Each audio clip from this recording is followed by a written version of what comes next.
How to spot perpendicular lines in real life. Imagine walking through a city and noticing how some streets cross at perfect right angles. Or think about the corners of a picture frame or a book. These are everyday examples of lines meeting at right angles, which are what we call perpendicular lines. When two lines are perpendicular, they cross each other forming a perfect L shape, or what we see as a right angle of 90 degrees. This right angle is the key to spotting perpendicular lines in the world around us. To tell if lines are perpendicular, look for a corner or an intersection that looks like a perfect square corner. If you can measure the angle where the lines meet and it is exactly 90 degrees, then those lines are perpendicular. You can do this visually if the corner looks square, but for more certainty, use a tool called a protractor. Place the protractor at the intersection and see if the lines form a 90-degree angle.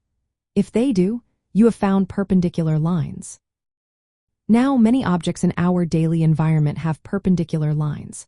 For example, the edges of a book or a table usually meet at right angles. When you look at the corners of a room, the walls meet the floor and ceiling at right angles, showing perpendicularity. Railroad tracks also give a good example. The metal rails run straight, and the wooden ties cross them at right angles, making the ties perpendicular to the rails. Sports fields are full of perpendicular lines too. The lines marking the corners of a football or basketball court are perpendicular to the sidelines. When you see the yard lines crossing the field, they are often perpendicular to the sidelines, helping players and officials judge distances. Clocks are another example. When the minute hand points to 12 and the hour hand points to 3 or 9, they form a right angle, which means they are perpendicular at that moment. In construction and design, tools like a carpenter's square help check if walls and floors meet at right angles. These tools are shaped like a perfect L and are used to ensure that corners are perpendicular. You can also use a simple ruler or measuring tape to check if two lines are at right angles by measuring equal distances from the intersection along each line.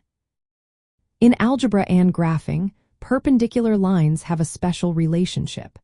If you graph two lines and find their slopes, the lines are perpendicular if the product of their slopes is -1. This means one line goes up steeply while the other goes down at a matching steepness, crossing at a right angle. Understanding how to spot perpendicular lines helps us in many areas like building, designing, and even navigation. Recognizing these right angles in everyday objects makes it easier to see how algebra connects to the real world. Whether you're measuring a corner or analyzing a graph, knowing what to look for makes identifying perpendicular lines simple and fun.